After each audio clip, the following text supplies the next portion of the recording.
தாவேக ஆட்சியமைத்த 2 மாதங்களில் பள்ளிக்கல்வித்துறையில் எக்கச்சக்க சர்ச்சைகள் முளைக்க தொடங்கியிருக்கின்றன. சர்ச்சைகளுக்கும் குழப்பங்களுக்கும் தீர்வு காண வேண்டிய துறை அமைச்சரோ அலட்டிக் கொள்ளாமல் விஜய் புகழ் பாடுவதிலேயே குறியாக இருக்கிறார் என்று குமரிக் கொண்டிருக்கிறது பள்ளிக்கல்வித்துறை வட்டாரம். சமீபத்தில் 800க்கும் மேற்பட்ட தனியார் பள்ளிகளுக்கு அங்கீகார புதுப்பிப்பு சான்றிதழை வழங்கினார் அமைச்சர் ராஜ்மோகன். போது இனி அங்கீகார புதுப்பிப்புக்கு ₹1 கூட தர வேண்டாம் என்றும் சொல்லியிருந்தார். ஆனால் அவர் பேச்சுக்கு மாறாக வசூலில் அதகலப்படுத்தி விட்டார்கள்.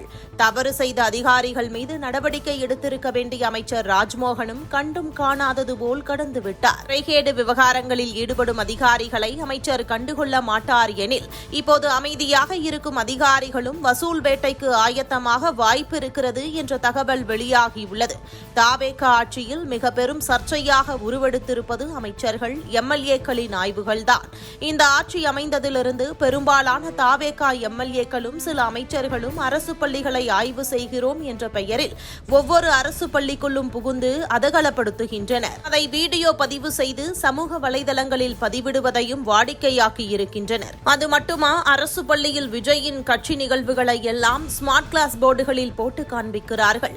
மேலும் அரசு பள்ளி வளாகத்தில் உயர்கல்வித்துறை அமைச்சர் விஸ்வநாதன் குத்தாட்டம் போட்டது, திருத்தங்கல் அரசு பள்ளிக்கு வந்த அமைச்சர் கீர்த்தனா பள்ளி குழந்தையை அணுகிய விதம் சர்ச்சையானது மட்டும்தான் வெளியில் வந்திருக்கின்றன.